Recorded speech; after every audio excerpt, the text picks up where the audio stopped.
Pessoal, eu sigo aqui vendo as postagens, lendo muita coisa, né, sobre o que o Rio Grande do Sul está vivendo. Uma tragédia sem precedentes.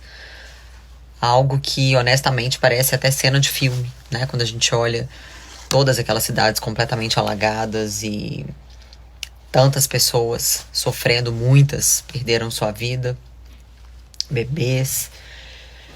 Chega a embrulhar o estômago, né? Chega a ser uma coisa dura, pesada. E aí, nesse momento, muitos se questionam: onde está Deus na hora da calamidade? Onde está Deus na hora da tragédia? Será que isso pegou Deus de surpresa? Ou será que ele sabia? Momentos como esse, ainda que trágicos e extremamente tristes, é um grande convite para que a gente reflita sobre a transitoriedade, a efemeridade, a vulnerabilidade, a fragilidade da vida. Quão frágeis nós somos. Porque hoje nós estamos aqui, mas lá em Tiago diz que nós somos como a neblina, que hoje está aqui e amanhã se dissipa. E quanto à questão, será que isso pegou Deus de surpresa? Não, nada o pega de surpresa.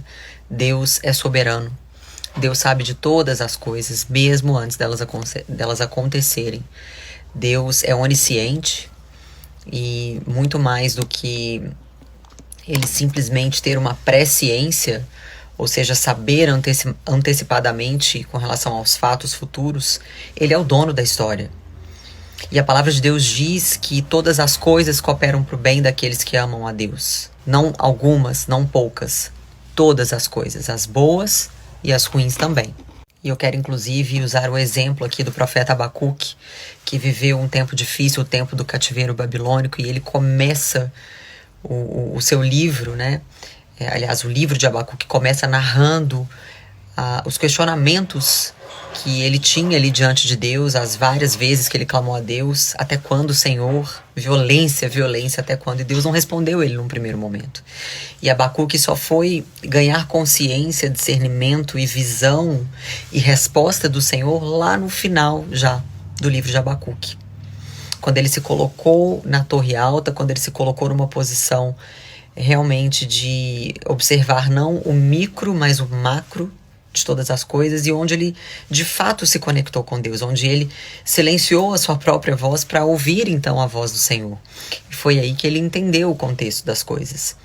E não é diferente nos nossos dias. Nós precisamos ter discernimento e entender que tempos de calamidade, de tragédia, como eu disse anteriormente, né, que todas as coisas cooperam para o bem daqueles que amam a Deus e que foram chamados segundo o seu propósito. Tempos de calamidade, de tragédia, são também momentos oportunos para separar joio de trigo.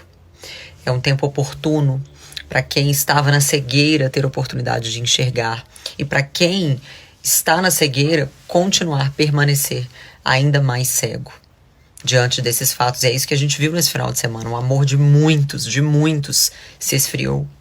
É impressionante a indiferença que nós vimos no nosso país nesse final de semana. E depois que passou o grande evento, aí sim as pessoas foram tocar no assunto.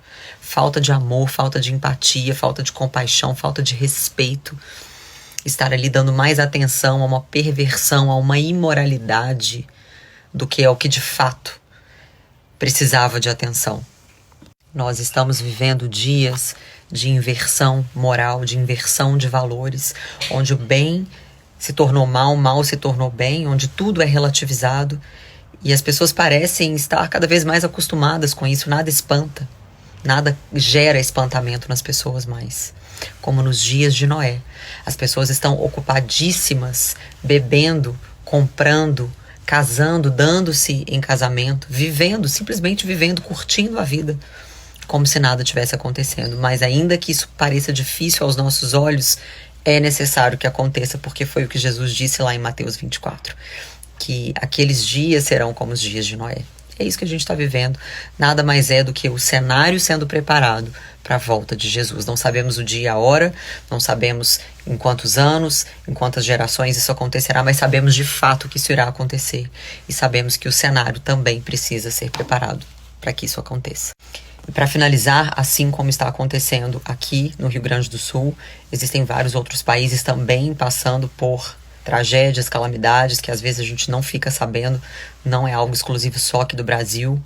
E eu convido vocês, nesse momento, a, obviamente, orar e ajudar, né? Eu tenho orado e tenho ajudado como posso o Rio Grande do Sul.